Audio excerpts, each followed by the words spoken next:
So it is 2:05, so we'll start the event. On behalf of Foundation for India and Indian Diaspora Studies, I would like to welcome all of you. Let me hand over to today's coordinator, Priya Kulkarni. Hello and Namaste. I am Priya Kulkarni, Arizona Center Coordinator for Foundation of India and Indian Diaspora Studies. I would like to initiate today's session. FITS is an Indo-American intellectual institute providing Indian perspective on policy matters, issues, and events related to India and Indian diaspora. FITS engages in policy studies, analysis to educate think tanks, media, elected officials, government, and public. The purpose of today's session is to understand the impact of COVID-19 on Indo-American from the survey conducted by FITS, followed by a panel discussion from the experts and leaders from Indo-American professionals and community organizations. I will request Stuti Pandey to present the survey results. Thank you, Priyaji. Namaste, good morning, and good afternoon, everybody. My name is Stuti Pandey, and I'm a research analyst with FITS. The first slide gives a very high-level basic survey information. Thank you. Topic of the survey. The survey was open for approximately 3 weeks. We collected responses from over 663 individuals, and the response was collected via web URL, and some was also collected over the phone. For this survey, we prepared 14 questions centered around capturing impact on 3 high-level categories: job and immigration, finance, and health, both physical and mental. For lifestyle, we positioned question around capturing response on how is the community preparing for the situation, what changes they have made to their lifestyle, and according to the survey data, almost all reported that they're working on practicing safety measures and improving health. To put it in perspective, 98% people said that they're trying to stay safe and eat healthy. The next data set shows that at least 1 in 6 knows someone from the Indian community that tested positive for COVID. And upon further analysis, we concluded that people from New York and Texas are more likely to know someone who has contracted COVID-19. For immigration impact, we put a closed-ended question, and overall 88% reported no immigration impact. One thing to note here is that overall close to 70% of the respondents are from the professional services industry, mainly our IT consultants. So that is quite interesting because many of our IT professionals hold working visa. We designed 3 questions to capture various aspects of financial impact on our community. First was, are you worried about your long-term financial plan and stability? As you can see from the results, 40% or 2 out of 5 are worried about their long-term financial stability. The next question was, have you or your spouse lost job, been furloughed from job or internship? Overall, 30% or 3 out of 10 have had some kind of impact.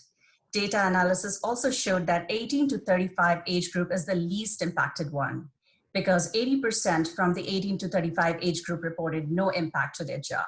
And the third question was geared towards understanding what changes the community has introduced to cope up or to prepare. And we found it very interesting that 54% of the cut on major expenses was apparently reported by people who had also reported no impact on their jobs. Now, it is also a question for discussion whether this data reflects the typical Indian mindset for proactive preparedness for the rainy days. On the last slide, we curated questions to understand the mental health and family relationship dynamics. Over 25% or 1 in 4 have reported stress, anxiety, and hopelessness. The last data set on the same slide on family relationship impact shows that more from the 35 to 60 age group reported families closer and stronger, and the 18 to 35 age group reported to have increasing stress and anxiety, which is 23% of the total responses collected. And this concludes our presentation on survey responses. Thank you. Over to you, Kadiraji. Thank you. It is my honor to introduce Honorable Ambassador Taranjit Singh Sandhu. He is one of the few diplomats who have significant influence in United States. By representing India in three different capacities, in three phases, first as a first secretary, then deputy chief of commission, and now as the ambassador of India. Over a decade, he has been instrumental behind the successful Indo-US relations. I had a personal fortune to work under his guidance when we hosted Prime Minister Modi ji at Silicon Valley. I see him as a man of passion and strategic action. I would like to welcome Ambassador Taranjit Singh Sandhu.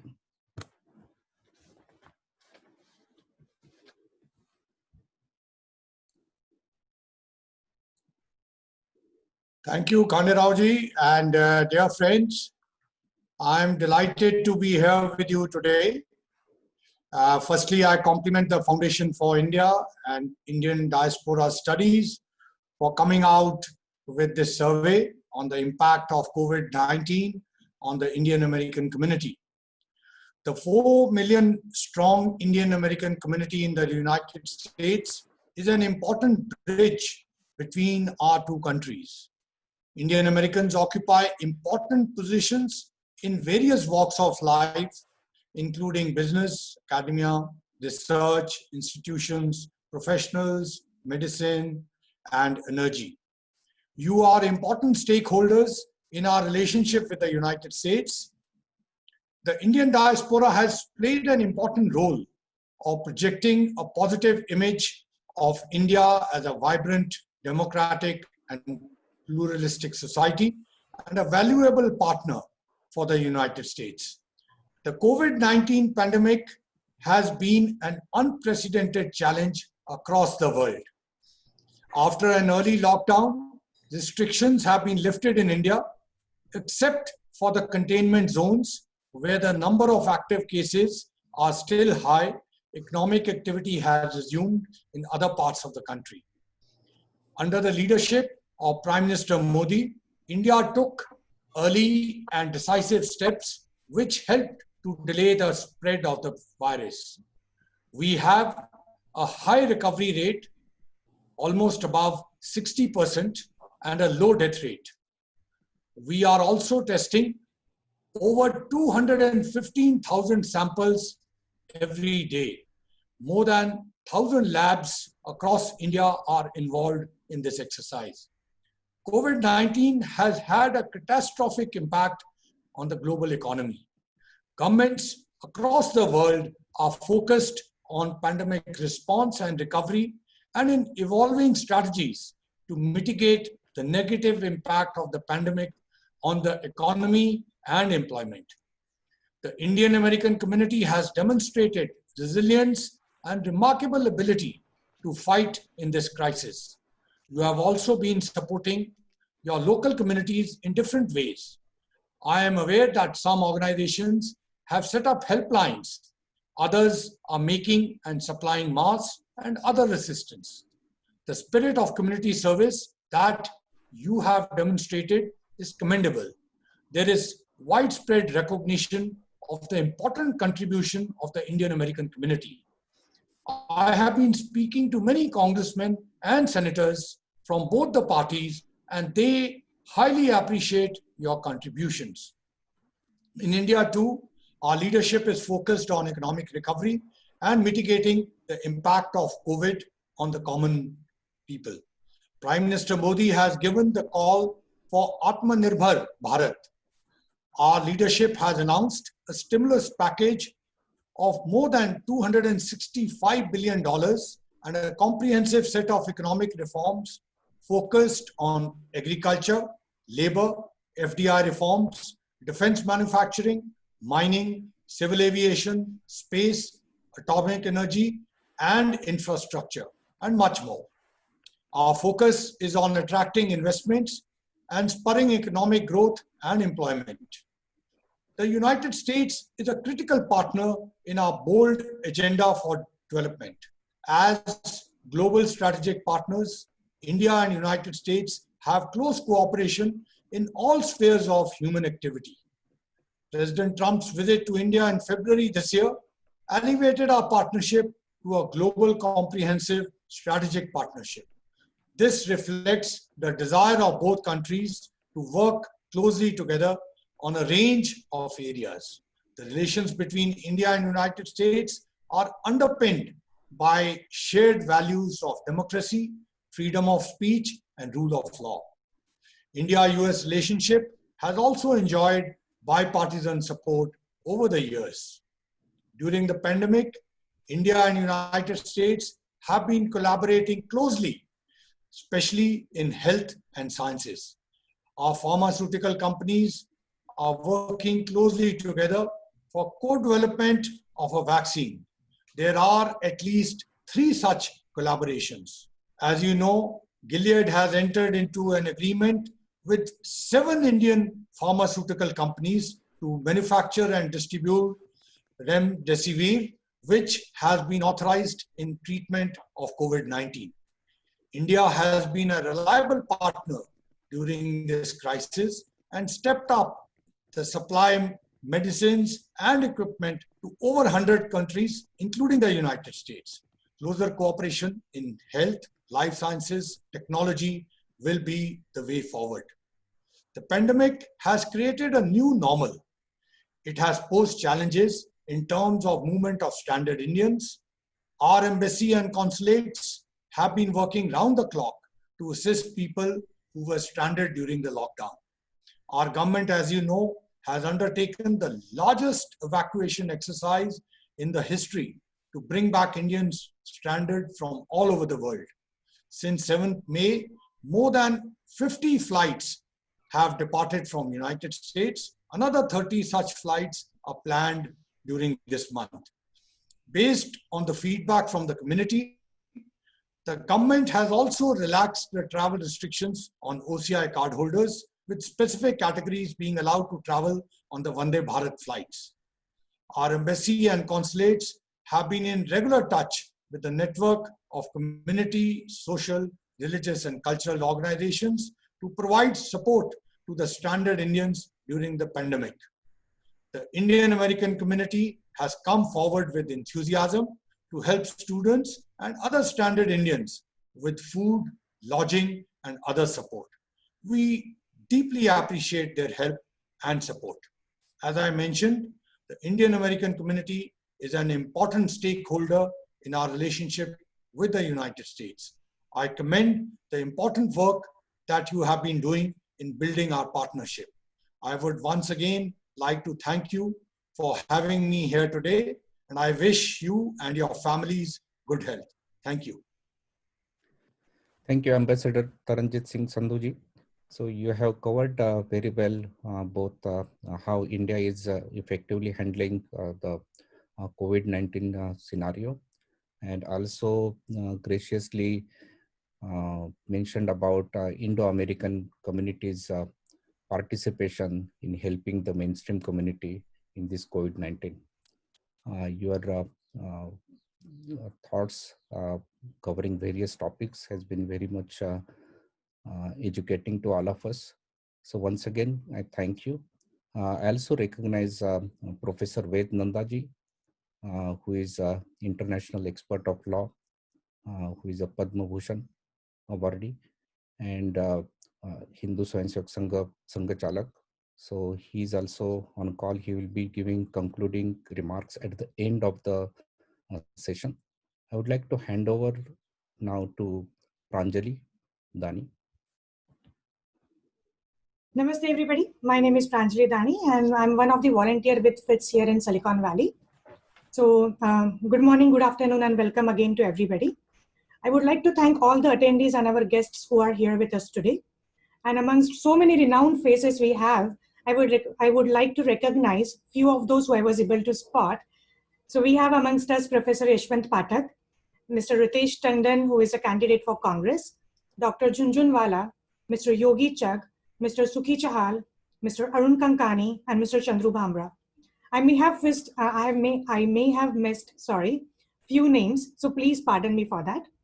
Now, I would like to introduce our esteemed panelists here who are with us today. We are very privileged to have amongst us 11 such wonderful leaders from the community, along with our chief guest, Mr. Taranjit Singh Sandhu and Professor Ved Nanda. Our first panelist, Dr. Bharat Barai, who is a director of Cancer Institute, he had to leave. He was here amongst us, but he had to leave for some medical emergency, and he had, just dropped out from the meeting. Our second panelist is Dr. Suresh Reddy, president of API. Dr. Ramesh Japra, who is a founder and chairman of Americans for Hindus.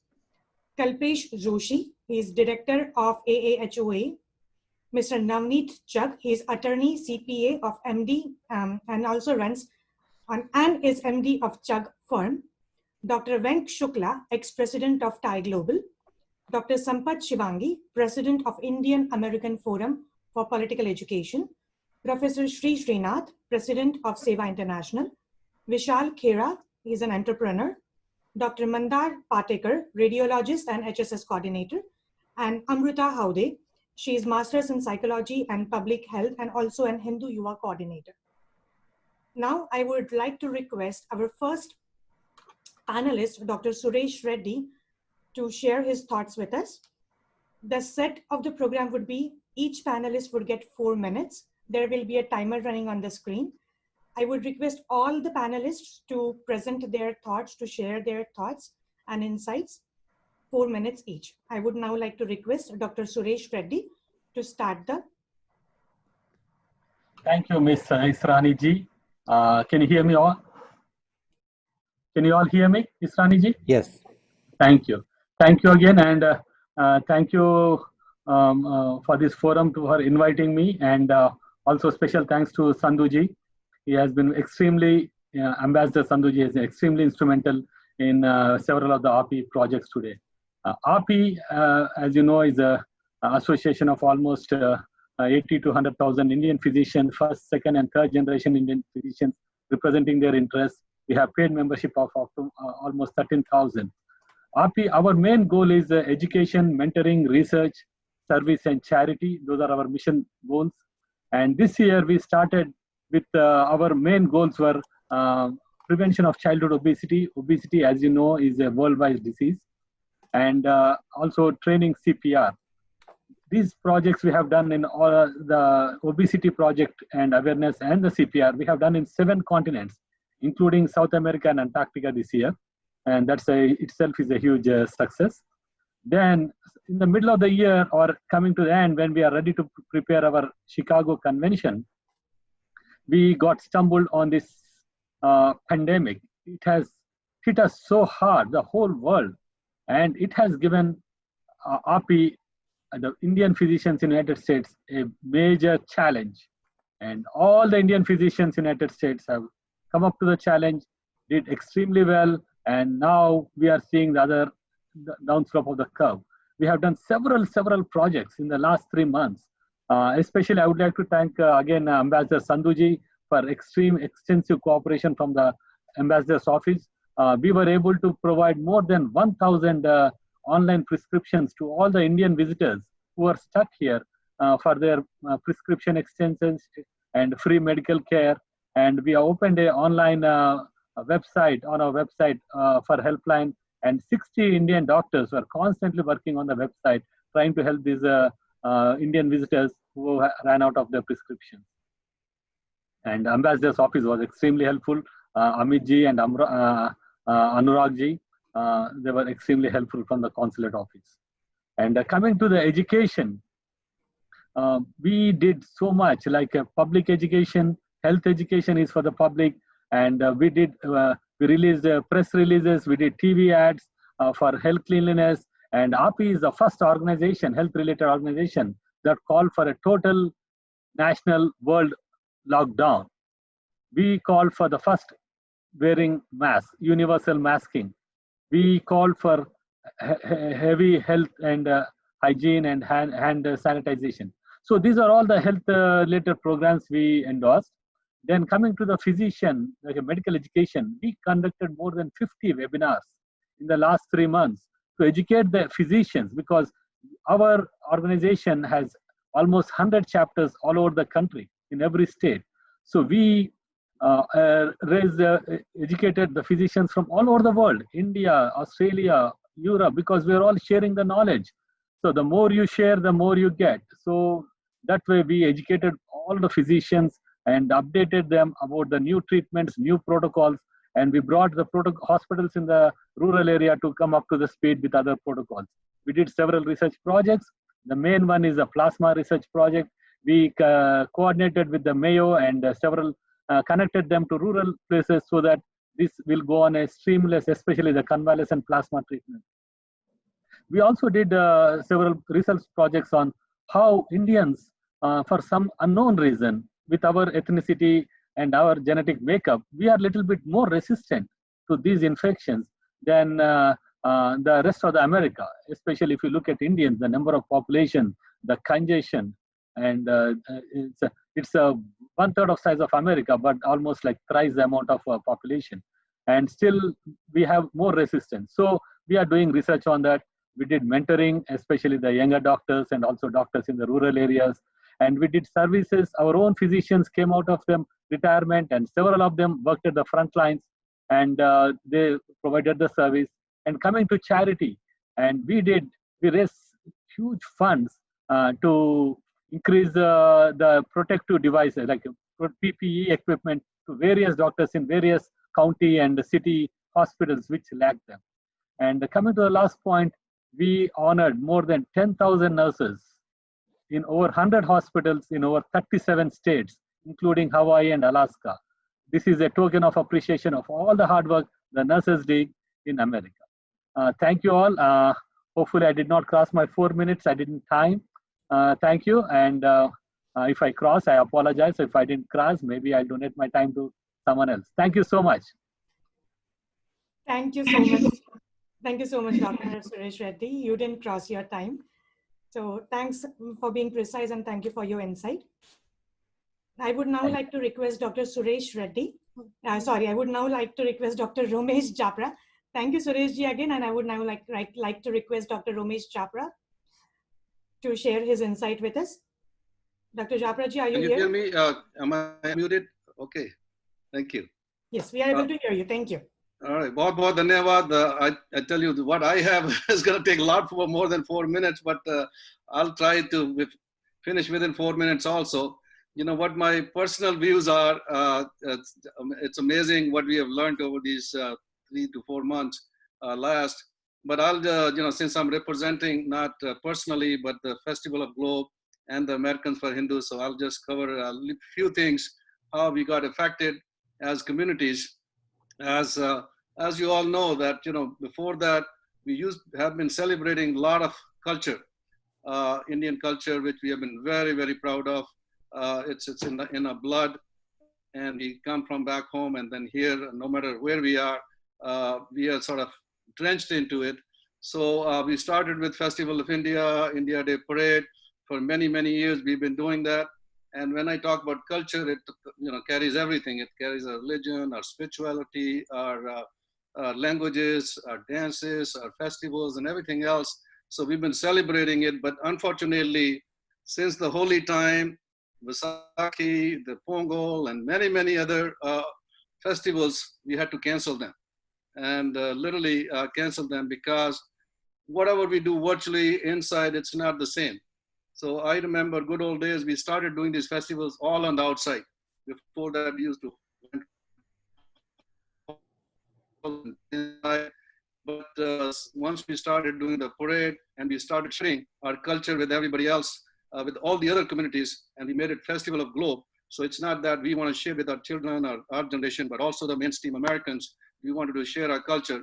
So we've been doing that basically outside, close the roads, get the parks, get the Alameda County Fairgrounds, Santa Clara Fairgrounds, many, many of these fairgrounds. So we've been doing it all over. And that experience, we've been missing. So we've not been able to share it. But sometimes, people think there's some good things happen whenever something like this happens, this pandemic happened. So some of the good stuff also has happened. We have been able to sit back.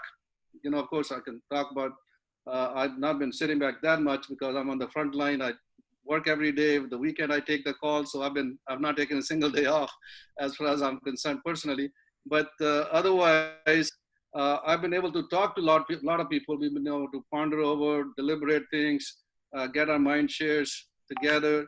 Been able to think about many things, just like FIDS, the think tank. I think we've been able to think over exactly what have we been doing, whether this has been the relevant thing. And one big jolt which we had, because our own children, our next generation, who we nurtured them to become, servants of the public servants we call them, or they call themselves politicians. We had the people like Pramila Jayapal or Ro Khannas of the world, and who really shifted to the left, became socialist, and as a matter of fact, got hijacked by some of these terrorist ideologies, no matter what you call them, as you call them, Islamic terror or red terror. Now, there are a lot of those things, that those terror groups are out there, and their ideology. I don't mean the Muslims as such. I don't mean Chinese as such, because they are brothers and sisters and we love them. I'm talking about their ideologies. And when our kids got hijacked by them, we started thinking that there's something wrong which we did over the last 4 to 5 decades. We need to change. So we put together this Americans for Hindus, not Hindus as a religion, but as a dharmic civilization, as a culture, which means righteousness, truthfulness, all the good principles, the guiding principles, which every one of you know. I don't need to go into those, repeat, otherwise it'll take a lot more time. But we've been able to get some of our people who are really dharmic, who was running for these political candidates in the Congress, at the Senate level, and many others. We are also aligning with some of our ideologies, which are family values, who align with us. So this problem is not only in America, it's in India as well happening. And as a matter of fact, globally it's happening, and we need to correct it. And that's why we're trying to empower our communities. We're trying to be the political power for them, so that we can be, unite ourselves together under a sort of different umbrella, with different philosophy, different ideology, and different culture. So the culture is the same, but I'm talking about now the culture as a civilization. So that's what we're trying to do, and hopefully it'll go a long way.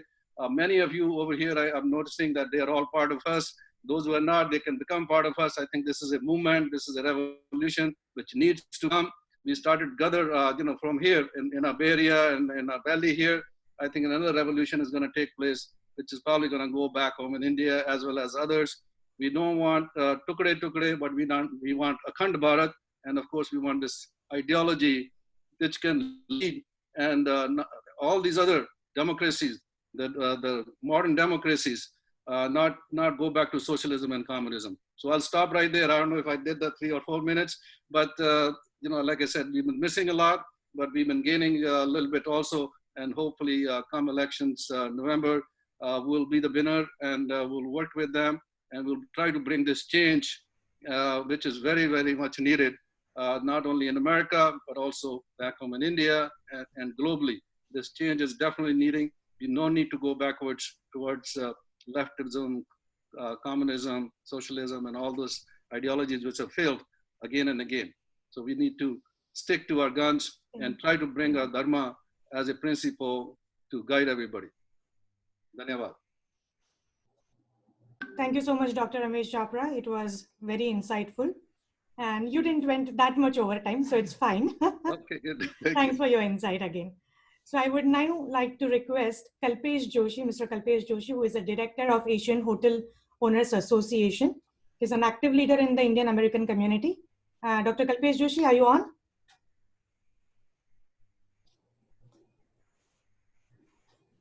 Namaste. Namaste, Dr. Kalpesh Joshi. I'm not a doctor. I'm just a business person. I own the hotel. My bad. Sorry. Okay. Apologies. Asian American Hotel Owners Association. We are the largest hotel owner association in the world. We have 20,000 plus members, and we own every other property in United States. Our members own every other properties in United States.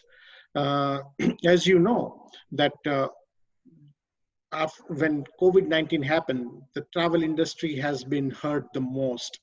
Our members own the properties by the airport, by the universities, by the convention centers, you name it. We have hurt so badly, but we are managing to fight in this critical time.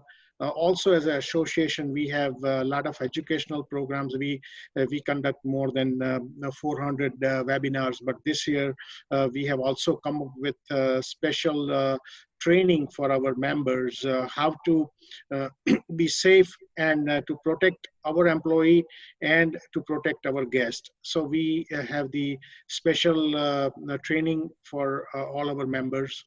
Besides that, we are continuously fighting for our members with the franchisor to reduce whatever way we can benefit our members.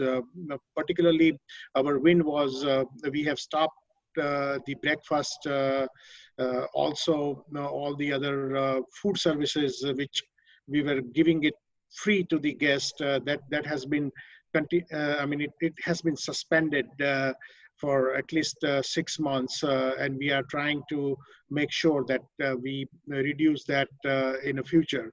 So that was the impact, and that is what has been going on the travel industry. Hopefully by 2021, we may see some change, but in near future, we don't see any hope. But despite of all this situation and all this trouble we were going through, our members have come forward during this pandemic when the time was there to help our Indian student. Our members have come forward, and we have committed 5,000 rooms, and then it was growing. But so far, we have helped 3,200 plus students across the country, including our people who they were not student, but they came here for social work or any other reason, and they got stuck here due to all this flight closure and whatnot. So whatever way we could help our community in this critical time, we did that, and we will continue to do that. Besides than that, the time is tough for the travel industry, but we will come back, and we'll come back strong. Thank you very much, Ambassador Ji, to give us a time and to listen to us. We always appreciate, this is the second time we've been talking on this Zoom call. Thank you, Khande Rao Ji, and all the other organizers who gave me opportunity to speak on this forum. Thank you. Thank you so much. Thanks a lot for your insight. Just a quick housekeeping rule. All these panelists would be here, and after their insight, we'll have a Q&A session. So request to all the participants and all the guests and the audiences in the chat room. Please feel free to post your question in the chat room. We will take those questions in the order we receive them. So feel free to ask questions. You can address your question to a specific panelist. If it is a generic question, we will then direct it to the appropriate panelist. So thank you again. And I would now like to request Mr. Navneet Chugh to share his thoughts and insight with us. Mr. Navneet Chugh. Thank you so much. Good morning, good afternoon, everyone. Hope all of you and your families are doing well as well. I've been asked to speak very briefly about the immigration impact of COVID to the Indian community. I keep it very short and very brief.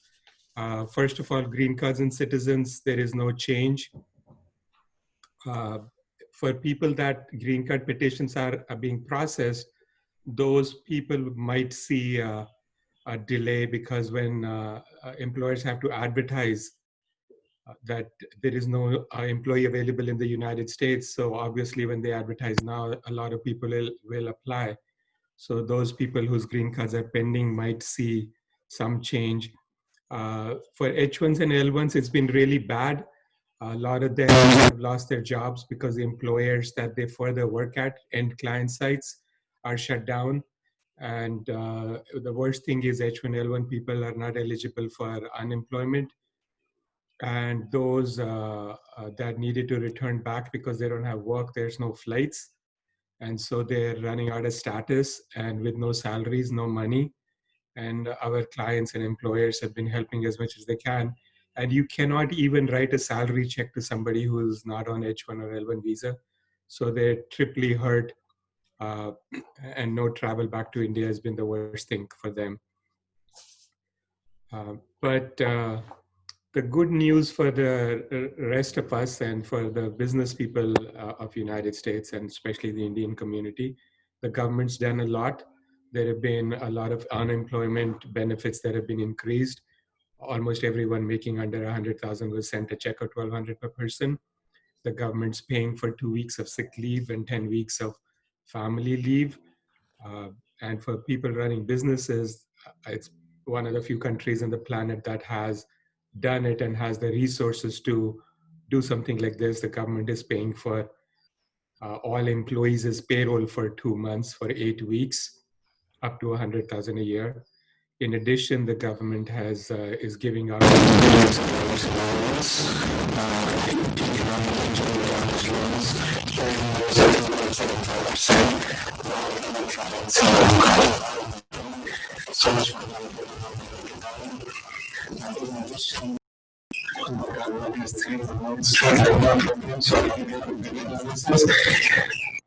other loans, PPP and EIDL, are for smaller businesses. If you have a big business, including big hotels, the government's giving Main Street lending through programs at 4%, 2%, 5%.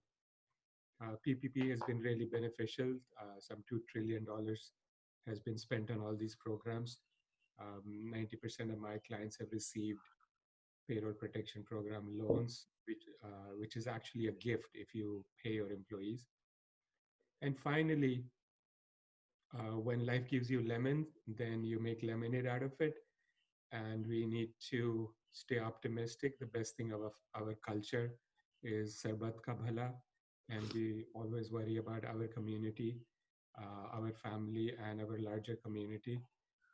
And we need to see how we can make lemonade out of this lemon. And what is working for people is they're simplifying their lives. They're doing their wills and trusts that they weren't doing. They're exercising. They're eating better. They're shutting down businesses that are not working.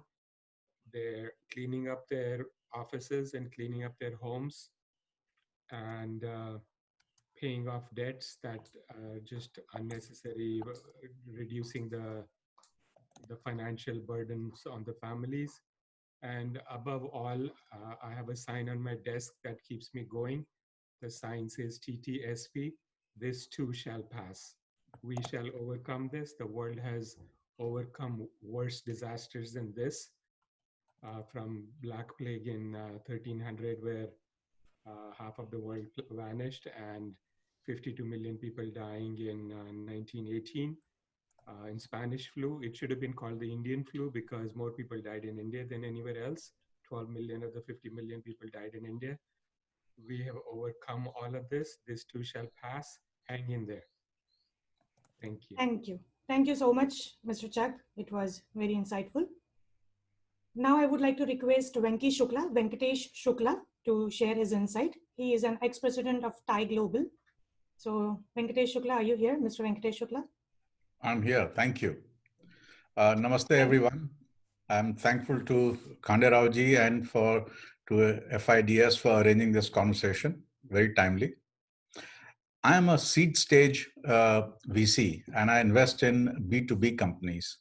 It so happens that 8 out of 10 entrepreneurs that I fund tend to be Indians. Among all VC funds that invest in B2B companies, the proportion of Indians in my portfolio is higher.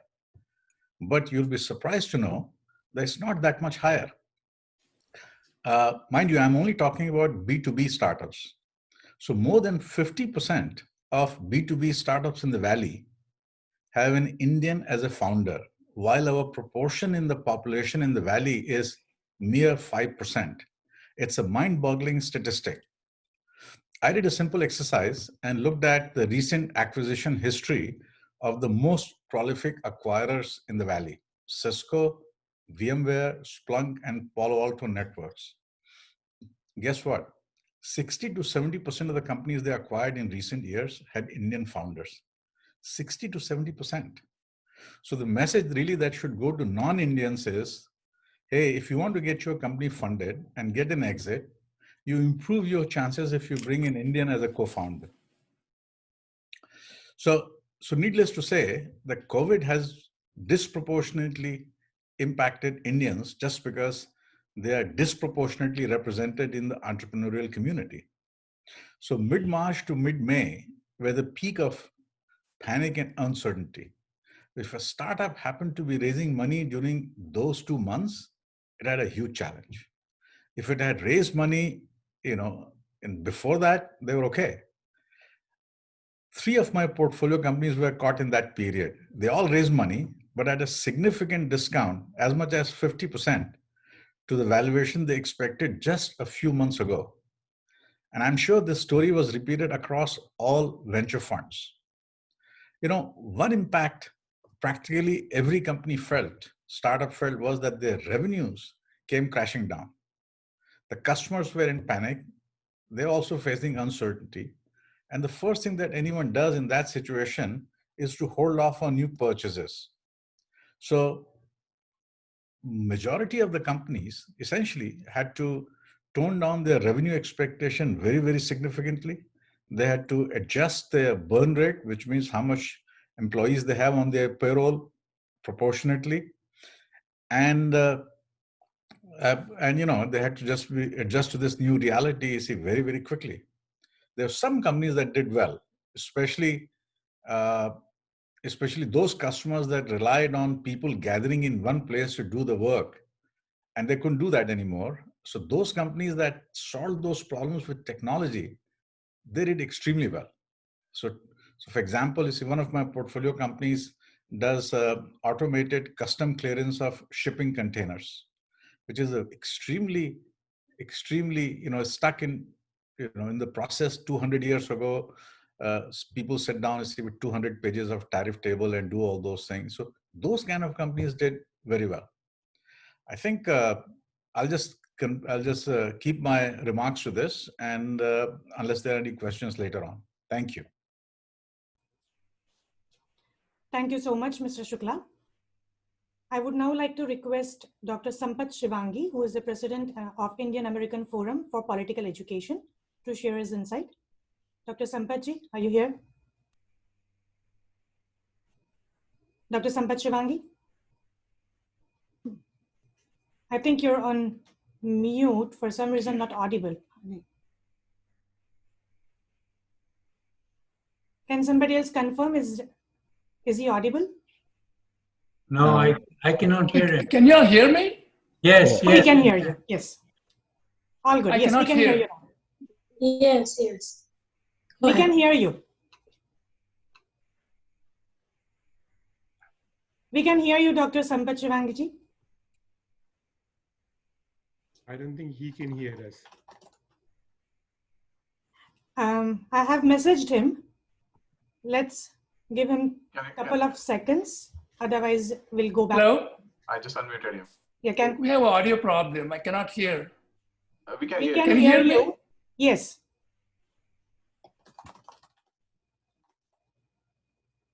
We can hear you. Yeah, I will call him and tell. Yes. All right. I think we have audio problem. You can move to the next guest. Yes. So while Khande Ravji is calling Dr. Sampath, and we'll try to fix the audio issue, we'll move on to our next panelist, Professor Sri Srinath. He's a president of Seva International and a professor at Case Western University. I cannot hear. So Professor Sri Srinathji. Namaste. Can somebody turn on the slides? Yes, your slides are here. Okay, thank you very much. Just wanted to give you a brief presentation on what Seva International has been up to during COVID pandemic times. First of all, I'd like to thank FITS, Khande Ravji, and also many of my friends that I recognize here and some that are new. Well, thank you very much for this opportunity, and Honorable His Excellency Ambassador Ji. So when COVID hit, Seva International got into the act actually very, very early. And that was actually a good thing. We recognized that there was something brewing and we decided to take certain actions. And here I would like to present to you the last 3 months of work that we have done. Okay, and first of all, we took a 6-pronged approach. We created non-medical helpline. We have 10 of such helplines, which spanned not only the breadth of United States, but also we started receiving calls from outside of this territory, from Bharat, from Singapore, from Australia, and even from Congo. So there are some non-medical issues that people would bring up. Sometimes they were afraid that they had COVID and so on. A lot of international students who needed help, and people with certain mental challenges that called because of the pressure that has been brought on with the disease. So the second thing that we did was we recognized that medical supplies, PPEs, were in shortage. So we arranged, first of all, to try to import it from India, and of course India needed whatever that they produced, and we could not get it from there. Then we moved to China. We started importing medical supplies, and of the $1 million that we have raised, more than $1 million that we have raised, about half of it went to buying up medical supplies and distributing it to 20 hospitals and front responders, the frontline people, and so on. So we also started doing food and groceries distribution. We have so far touched about 198 cities through all these approaches, and those cases that needed a little bit longer to solve, we move them into case management. We have been working with international students directly. We have helped 300 international students one-on-one, whether it was a shelter issue, whether it was food issue, whether it was a health issue, or travel visa issues. And we have been working with senior citizens, to help them get groceries, medications, and so on as they're stuck at home. Along with them are immunosuppressed people too. Can you move on to the next slide, please? So here are some statistics on, we have over 3,000 volunteers engaged in COVID relief. And we have donated more than $140,000 to food pantries. We have tried to, as this is a very large problem, and so being a small organization, we reached out across the board to many organizations. We have a direct working relationship with more than 500 organizations, even though we reached 1,000 of them. And we have donated about 625,000 KN95 and 95 and surgical masks. We also have about 500 people across the United States involved in making masks at home, stitching them at home, and distributing it to their local hospitals and so on. We have served more than 65,000 hot meals, and we have served 45,000 families. And we have about 500 physicians and attorneys who are working with us, donating their time and giving advice to people or helping locally. Next slide, please. So here is some data on the kinds of the stuff that we are doing, some more data. And we are conducting webinars of different kinds. More than 100 webinars to date have been conducted. These slides that I have is maybe about 3 weeks old. So next, please. We have 43 chapters through which we have reached. These are some of the PPE information that we have done. Next slide, please. So the various endorsements by many of the prominent people who, and also organizations who are working with us in this work. Next slide, please. And thank you very much for giving you this briefing. And if there are any questions, I'll be available later. Thank you so much, Mr. Srinath. It was very insightful, and it was very good to see the work Seva International has been doing. So can I now request Mr. Vishal Khera? He is an entrepreneur, founder and president of Creative Systems and Consulting. Mr. Vishal Khera? Hi, can people hear me? Yes, we can hear you loud and clear. Awesome, wonderful. Thank you for the opportunity to speak here. And really, it is extremely hard to follow Professor Sri Srinath ji with all the work that Seva International is doing.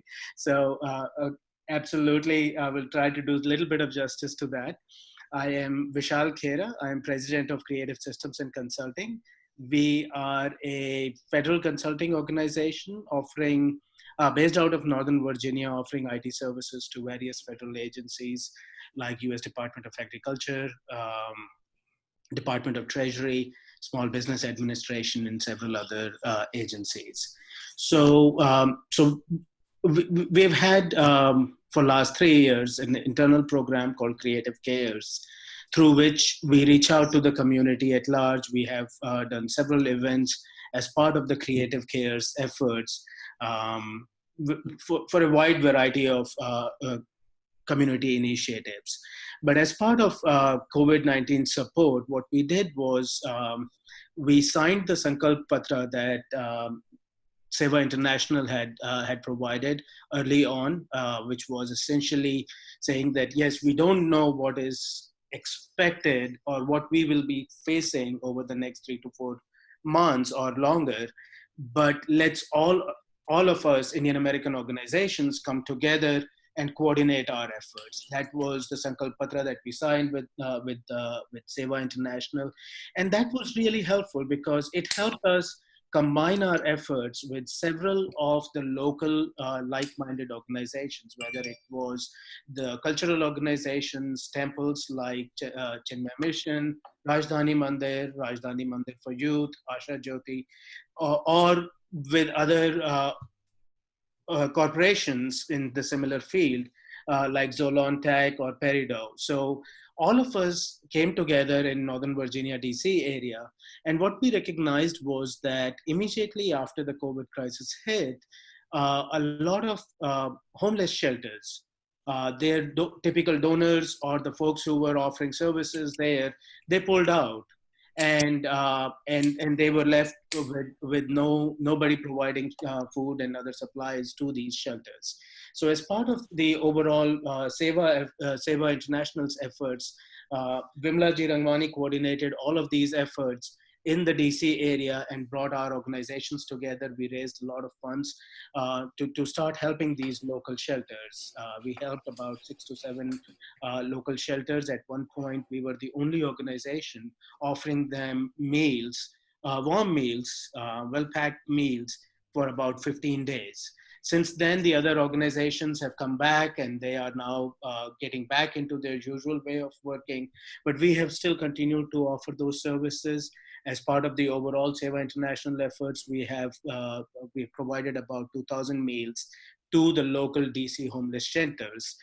So it has been a great effort, coordinated, very well organized, and demonstrating that Indian American community is really ready to give back within the communities that we are operating in.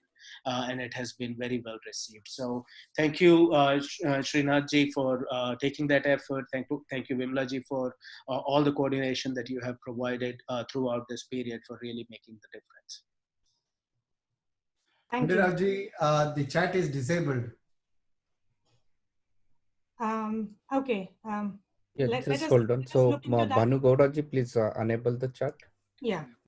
While we are fixing that, thank you again, Mr. Vishal Khera, for the insight. A quick reminder to all the audiences, once the chat is enabled, please feel free to ask your questions. You can refer to a specific panelist and ask the question. If it is a generic question, we will redirect it as appropriate. Now I would like to go back to Dr. Sampath Shivangi. Dr. Sampath Shivangi ji, are you able to hear us?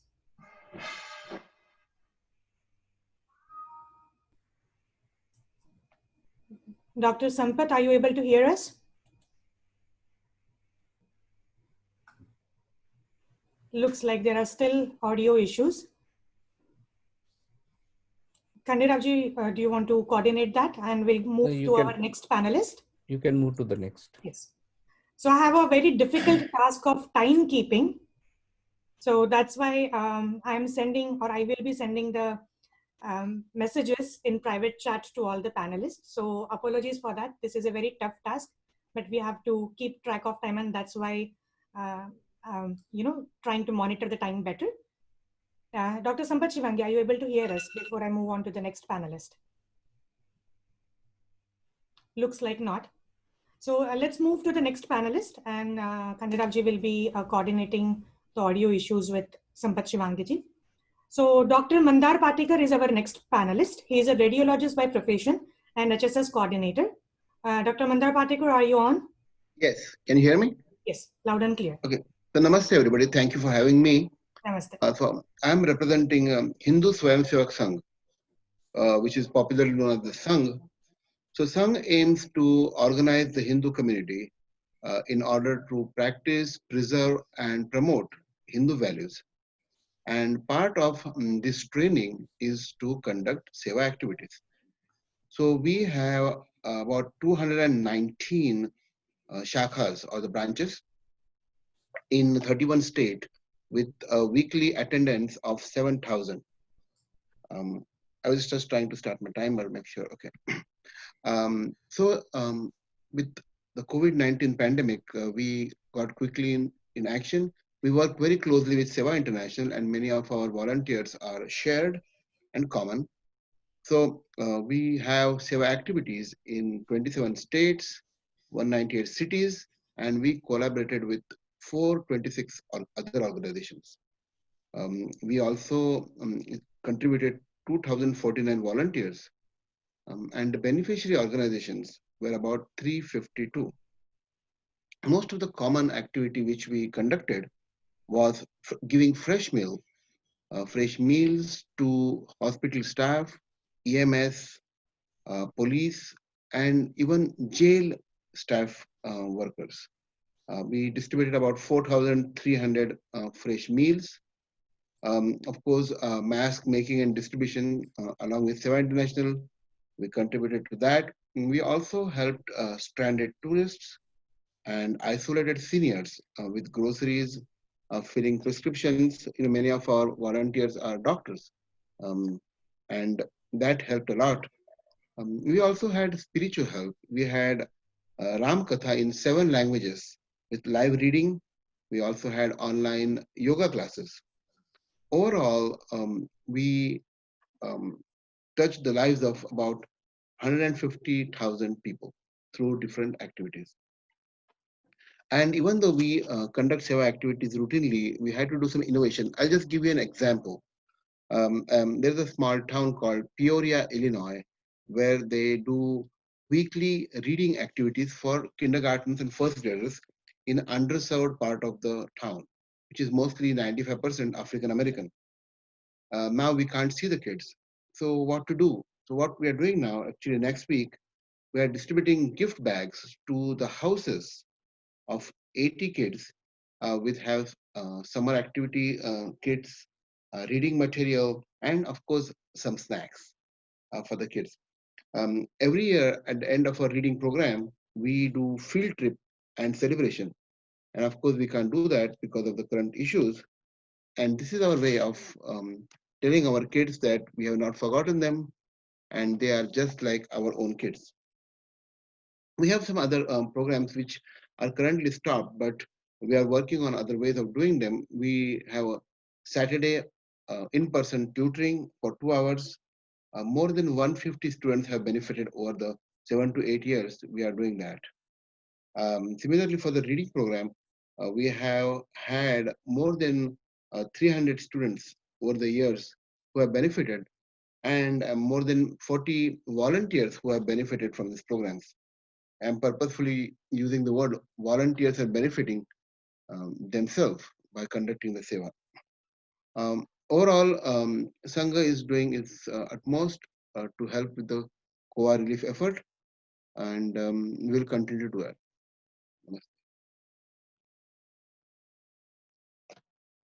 Thank you, Mr. Mandar. It was insightful. Thanks for sharing the efforts put by HSS.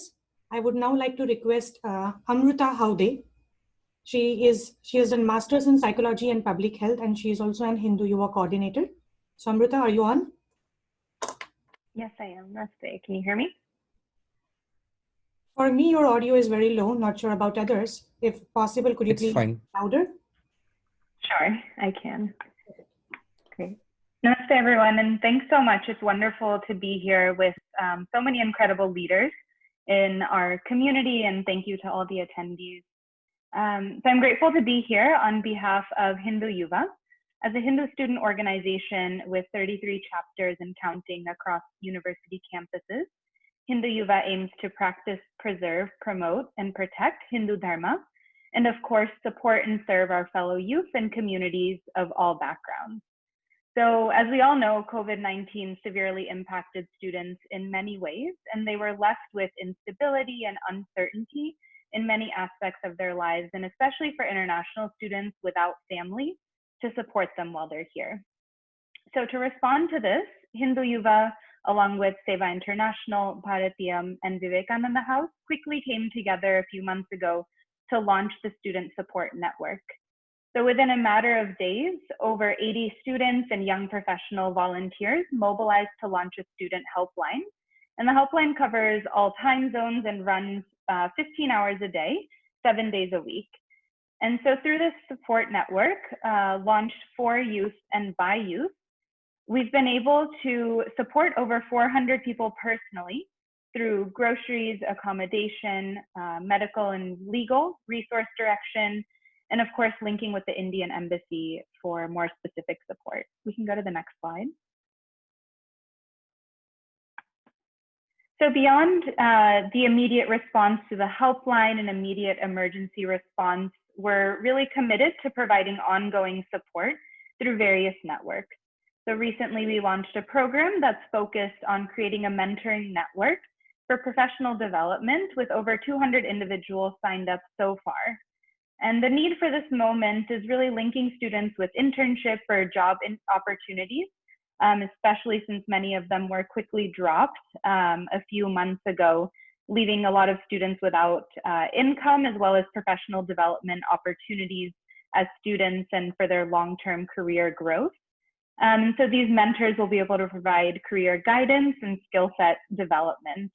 Another crucial need we identified was mental health, as we saw from the survey results as well early on, with an increased stress level, loss of social support networks, and through various webinars, our networks of mental health professionals and support groups were able to reach out to students and provide them with the emotional and mental health support that they may need.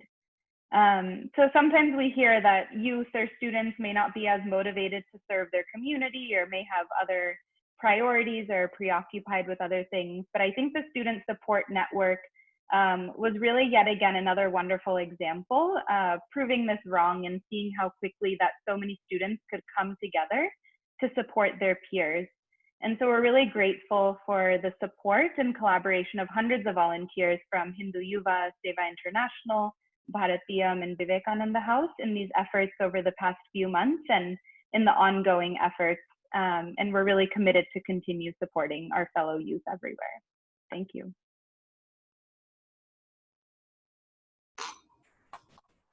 Thank you so much, Amruta.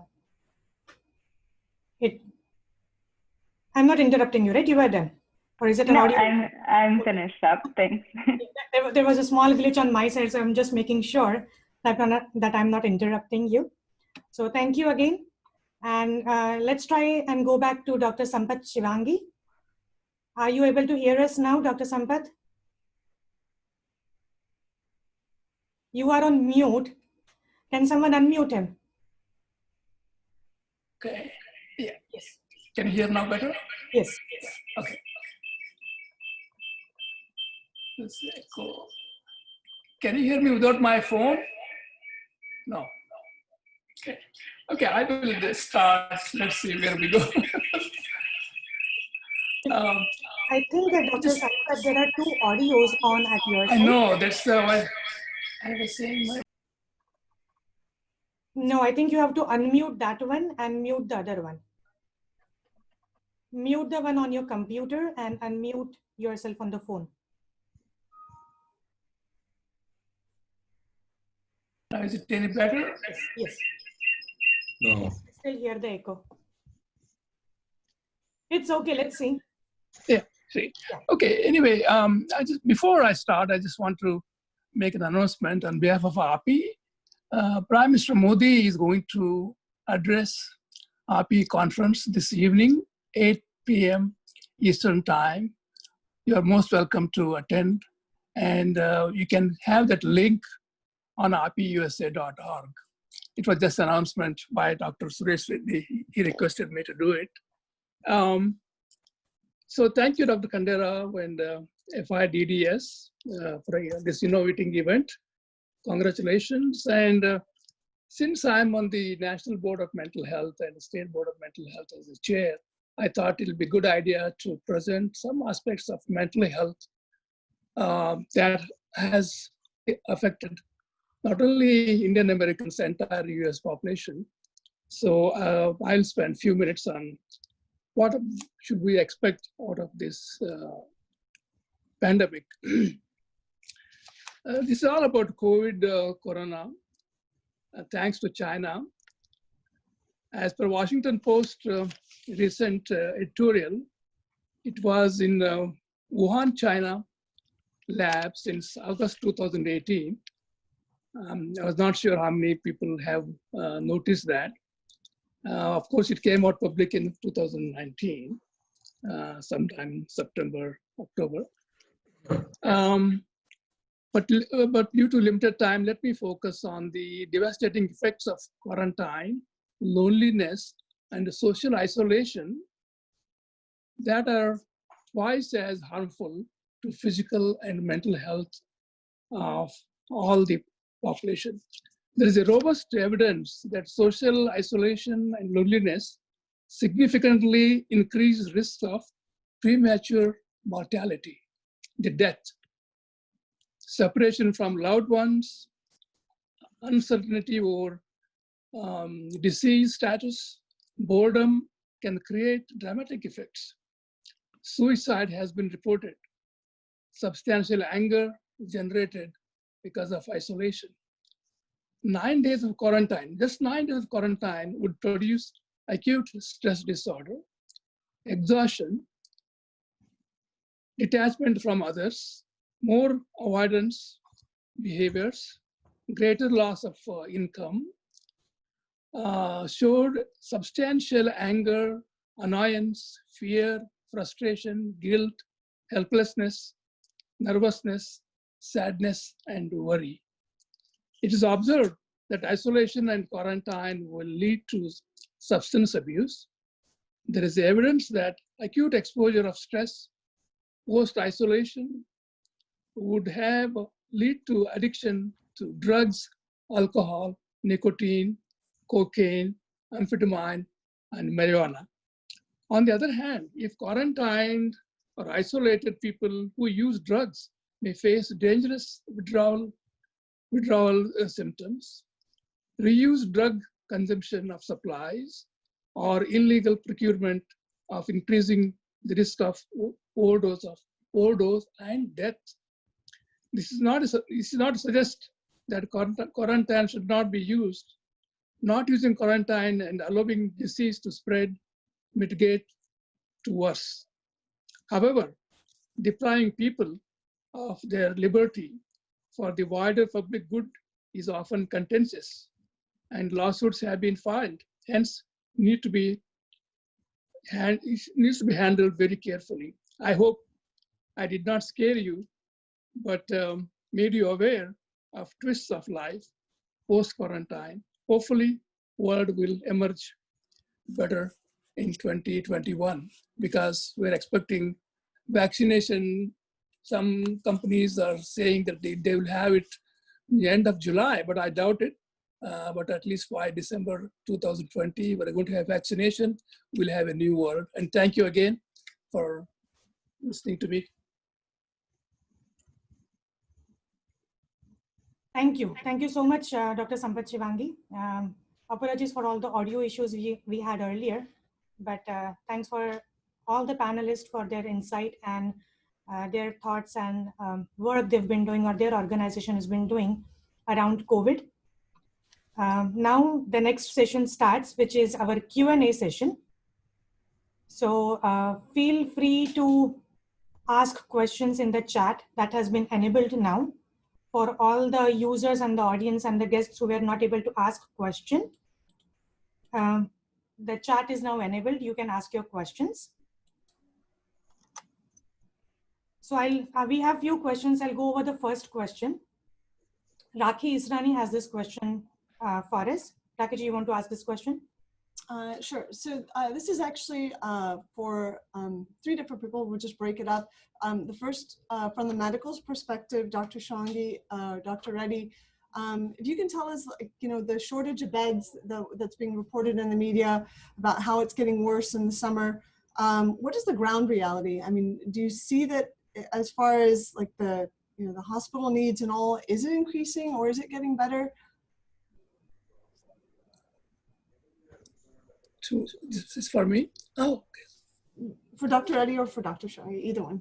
Yeah. Yeah. Can you repeat that question because I couldn't hear you, please? Sure. So in the media, they're reporting that there's a lot of shortage of beds and the number of cases are increasing. From a medical perspective, I mean, what do you see as the ground reality? Is this something? I think it has improved tremendously last few days. And of course, there is a issue in Texas, Houston. And I'm just told, my daughter lives in Houston. She just called me and told me that they are going to use that stadium where Howdy Modi happened. That entire stadium is going to be converted into a mini hospital. So they are going to have 1,000 beds in Houston, Texas. I'm just giving an example. New York is self-sufficient, and majority of the states are, I don't see any issue except Texas. But I think they are on the top of it, and I won't anticipate any issues with the beds or hospitals in the US. Of course, in India, you're seeing in New Delhi, they have taken about 3 square mile area, and they're going to have 10,000 beds in New Delhi. And now they are ready with 2,000 beds to go. So I think all over the world, there's awareness, there is a preparedness. I think I need to salute Delhi government and Modi ji for doing extensive work on COVID. Thank you. Thank you, Dr. Sampath Shivangi. So we have our next question. So just few housekeeping rules again. We'll go and take the questions for next 10 minutes, and then we'll proceed to our next section. If there are still questions which are not answered, please feel free to leave them in the chat. And if the time permits and if the panelists are ready to stay a little longer, we can address those questions. Second question is from Vipul Kumar to Mr. Chugh. There are close to 500,000 Indians on H1B, H4 stuck with COVID pandemic, followed by brutal executive order. How various groups trying to influence administration to help us? If not influencing the administration, how will we get help? Current efforts haven't yielded any fruits to these unfortunate people. How will these various Indian groups can help us? Mr. Chugh. Yeah, thank you. Yes, the situation is quite unfortunate. Our current administration, reasons they know better, is quite anti-immigrant, and there's people inside the White House that are very anti-immigrant, even if generally the administration is not. And I think the first thing we learned about the current administration is the power of the executive orders. And so I don't think most of the country knew how much a president can do with executive orders. And some of us are actually surprised that the administration's not been even harder than they have been. We're trying, the American Immigration Lawyers Association, a nationwide body with 6,000 members, 6,000 immigration lawyers. We're very hard and tough with the administration and keep telling them of the hardships the H1 and L1 visa holders are facing.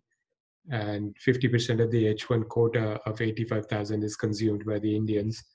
So the Indians are more hurt than anyone else.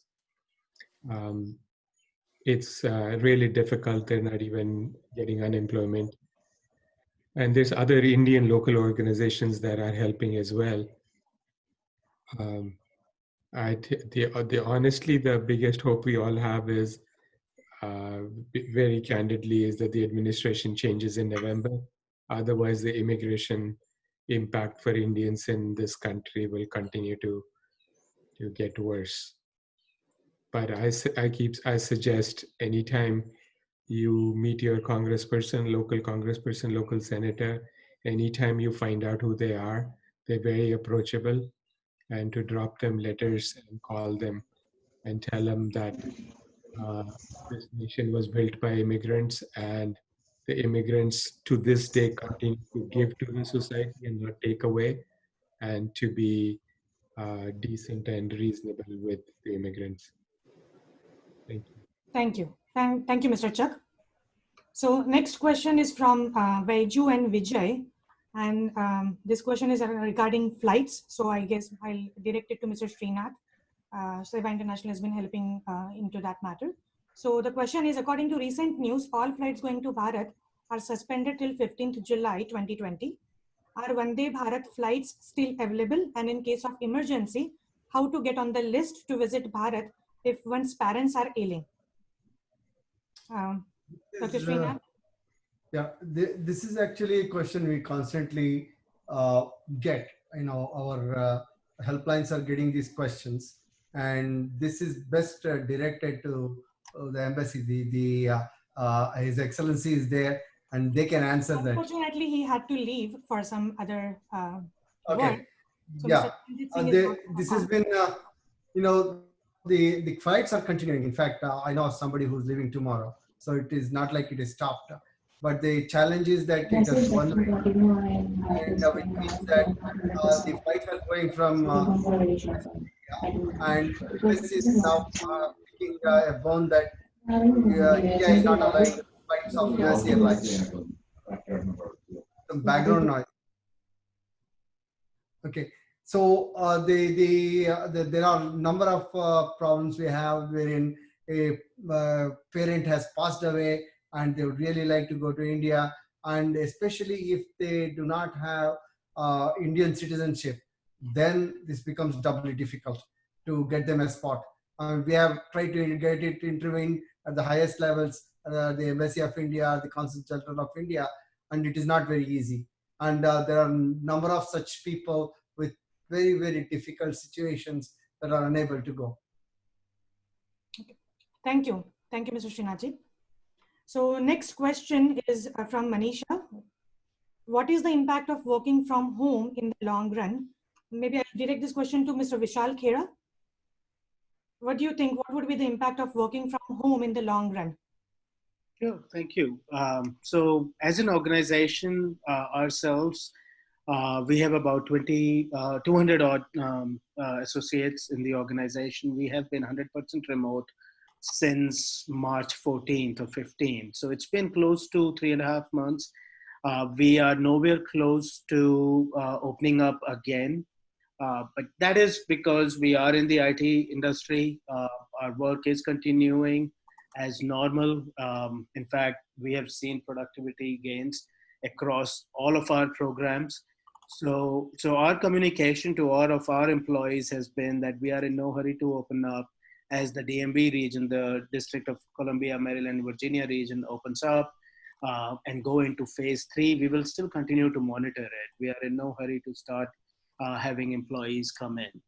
Because one of the main reasons why we had the employees coming in was to enable them to collaborate across multiple teams and be able to have those face-to-face meetings. With all the best practices about putting the mask, having 6 feet of distance, those type of collaboration is not really conducive. You can rather do that level of collaboration on the Zoom and the Google calls. So we will be fairly slow in opening up our offices. We will wait and watch how things are shaping up. Now, when you say long term, I mean, in the next 3 to 6 months is not really long term when you are thinking in the lifespan of an organization or your career. So these things will continue as such for the next 3 to 6 months. We may have, we always have virtual happy hours. We started doing virtual games where we have people even do like decorate your office space and do some kind of awards, those kind of things. So we are in no hurry to move into back into our offices. And once things settle down, once life gets to normal, there is vaccine or other things, we might come back to offices. No one knows how the new normal would look like. Yeah, exactly. So visibility beyond 6 months, you really don't have much. Agree. But thank you for that. Sure. So the next question is for Amruta. Impact on teenagers and younger kids, their mental health due to COVID shelter in place. Anything you would like to share on that? Amruta. Sure. I think, there are both positive and potentially harmful effects, I think, of COVID and the shelter in place. I think one positive thing that we have seen is that families are spending more time together. I think many a times kids, or especially teenagers or young adults such as myself, who have lived far away and who have now come back home, are getting some family time and positive family time that they might not have gotten before. Although I think all of us are maybe in some capacity are experiencing, sometimes there's also an increased risk for family conflict. I think in more severe situations, there are also, there's a rise in substance use, there's a rise in domestic violence, and rise in possibly parental conflict. So these are all things that we should be mindful of. And also just keeping a check on our social media usage or how much we're accessing the news.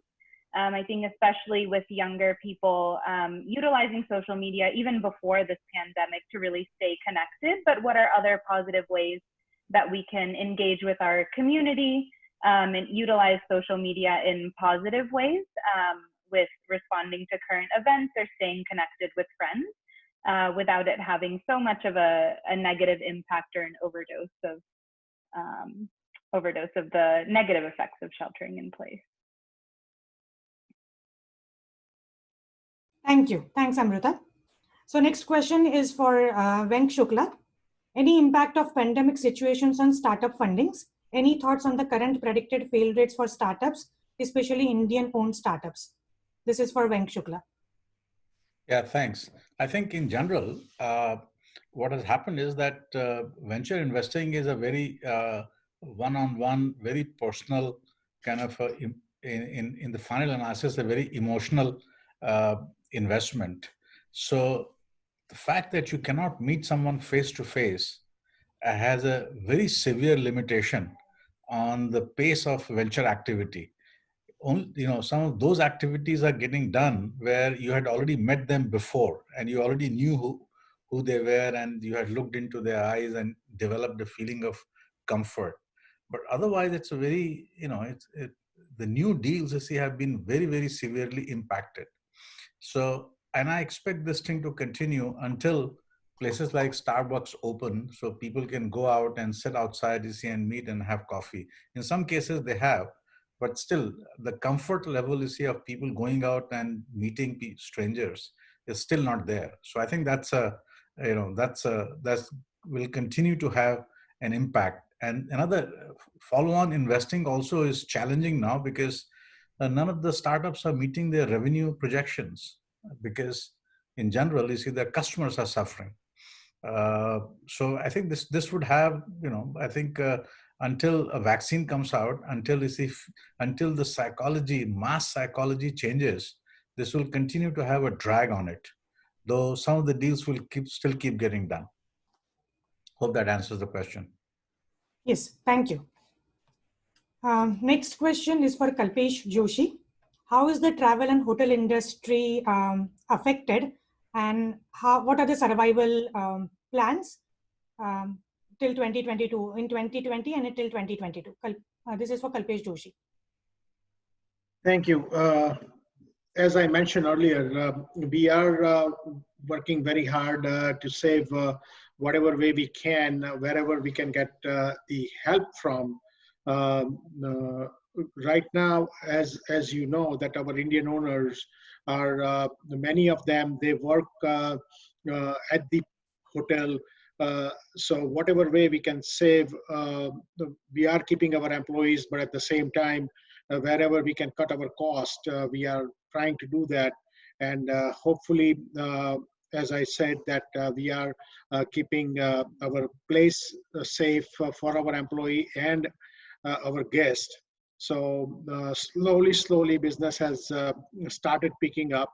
Some areas we are doing like now 20, 30, maybe 40% occupancy, which is like barely break even point. That is what we are concentrating. And as Indian, we know how to handle the tough situation. So as I said, that if time comes, we will roll up our sleeves and make the beds for our guests, and we will continue to fight, and hopefully things get better soon. And then we are hoping that by 2021, our hotel industry will start come back slowly.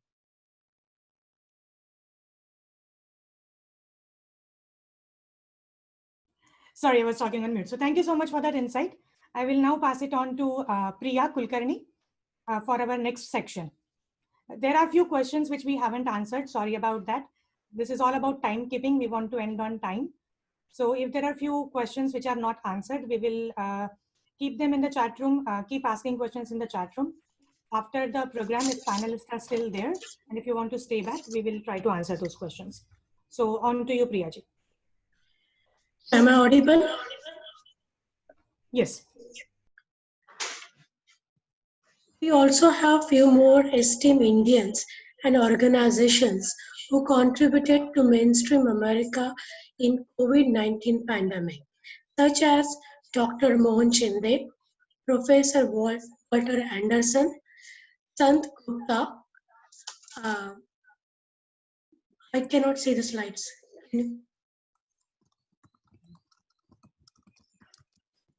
Okay.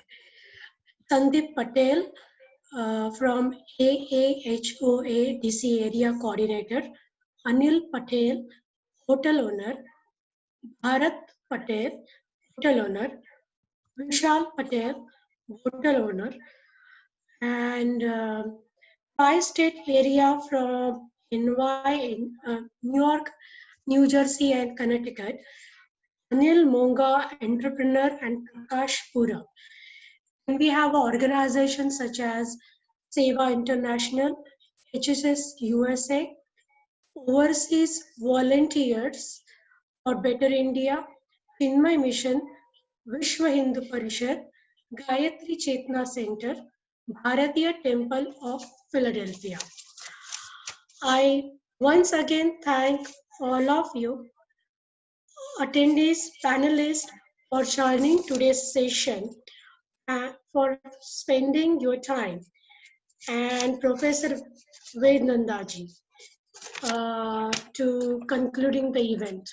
So just Priya, yeah, go ahead. Yeah, I'll quickly give his intro. So thank you, Professor Ved Nandaji, for being here. So Professor Ved Nandaji, the Padma Bhushan, he has received Padma Bhushan Award, and he is a president of HSS. He specializes in international law, especially in the area of human rights. Professor Ved Nandaji currently holds 2 chairs at John Evans University, at the University of Denver, and Thompson G. Marsh Professor of Law at the Law Center of the University. So on to you, Professor Ved Nandaji. Thank you for joining us, and we are privileged to hear your thoughts. Thank you very much. Sadhar Namaskar, everybody. And I think your patience, those of you who are still here, and I'm delighted that you are, is obviously not inexhaustible. And right now, the time that we were supposed to end this session has come. So I think I'll probably be very, very brief. I thought I would speak for about 10 minutes, but I think I'll take only about 5, and simply want to thank you for being here. First of all, I need to thank the Federation for Indian Diaspora and Indian Studies, because their survey, their impact, the work they have been doing is absolutely essential, and important. I think we heard from Ambassador Sindhu. The embassy, consulate general's offices, and consul generals, they have been doing wonderful service to the Indian community. They have been in touch with us, and they have, unlike past many years, they have opened their doors. They have been receptive, and I want to thank them. And as the ambassador said, India-US relations have been improving. Today, it seems as if there is strategic partnership, and values have been very much in common. But today, what I would suggest is that there is something more important. And that is, not only do we have common values, but we have common interests. Today, the United States, because of the geopolitical conditions, needs India as much or probably even more than India needs the United States. And today, after that, with all these colleagues who mentioned what they have been doing in their relief work, in their medical setting, educational setting, cultural setting, it's absolutely amazing. Coronavirus doesn't discriminate, and it's not making any distinctions. So all of us are equally vulnerable to it. And as has been mentioned in different kind of ways, it is uncharted territory. And it's going to have an impact upon us for still some time to come. I think we heard the impact, especially on travel, on IT people. And also, we heard that festivals that we used to have are not there. India is the one country that's known for festivals every day. We enjoy being together. And I remember in a small place like Denver, Colorado, we had in our temple about 1,200 plus people celebrating Holi. And all these functions, 1,000 people plus there. And today we cannot get together. But obviously, as has been mentioned, it too shall pass. I want to say a couple things today before I conclude. And that is that you probably heard about it, if you didn't, that in Santa Fe, one of our hotel owners, not hotel, restaurant, and Indian restaurant, a Hindu restaurant, that restaurant was damaged severely. The DT was toppled. And I think that hate about Hindus, about people from Indian origin, Sikhs, it has continued. So I think I would simply want you to know that we need to be vigilant. But what it does tell us is that people in this country need to know about us, who we are, what our past civilizational heritage is, how it's needed in terms of values in this country also. And the amazing part is, as Amrita was talking to you about Hindu Yuva, I have been reading some of their essays that some of these youth have done. They have shown very clearly that we are part of this mainstream, that all that's happening today on racial issues and protests, that we are not indifferent to it. We are part of it. We need to understand and we need to appreciate what's happening in this country and how in the days to come, we as Indian Americans can participate and can have an impact upon this country. Coronavirus's impact upon us is there, but we have to have our own visibility and impact. I think some of you mentioned about working with elected leaders, but I think I need to say that in days to come, we need to make sure that with opinion makers, with decision makers, we need to get close to them, talk with them, make them understand who we are, so that we again, as I said, need to have our own visibility and need to have an impact upon this society, because we have much to offer and should not hesitate and should not be at the present time shy in doing that.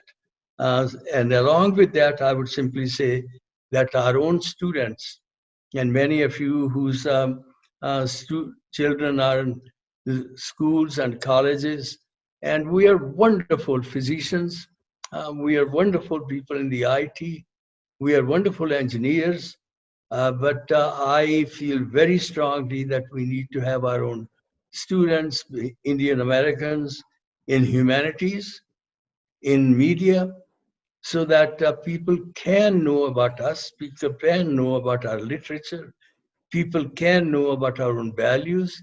And if we have been saying from time, eternal time, that we believe that the entire human race is one family, and we have got something to give to this country and to the world community, then I think you and I, as people of Indian diaspora and Indian Americans in this era of coronavirus and beyond that, we need to play our role. We put our shoulders to work on it. And I wish you the very, very best. I wish the Feeds best, and all those who have been kind enough to stay despite our going over time. I want to thank you very much for listening to me, and congratulations, Feeds. And thank you for all those who participated today. Especially, I'm grateful to those who are today listening and are going to play an important role in this community. Sadhar Namaskar. Thank you, Professor Vednandaji. Thanks for your thoughts, specifically appealing in Indo-American community to contribute more in mainstream, and also appealing Indo-American youth to participate in the humanity studies. Thanks for your guidance. And once again, thanks all the panelists for taking out your valuable time and present your thoughts very succinctly. And most importantly, all the attendees, I see that we had constant, I think around 85 even till the end attendees. So I really thank all of you to spare time on the weekend. I recognize Professor Walter Anderson. Thank you, sir.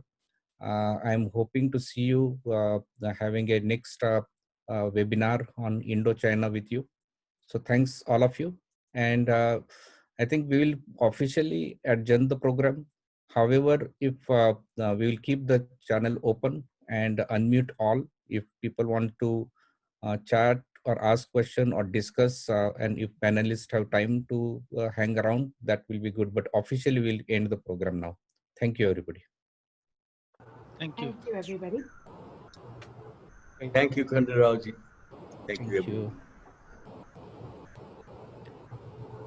Yashwantji, kuch comments? Yeah, this is Indu Jess from New York. Very nice program. Glad to listen to all the panelists. I had actually given a question for Dr. Japra, if he's still there. He can answer my question. Dr. Japra ji, are you still there? Yes, I'm still here in the. Ramesh ji, ki haal hai? Thank you.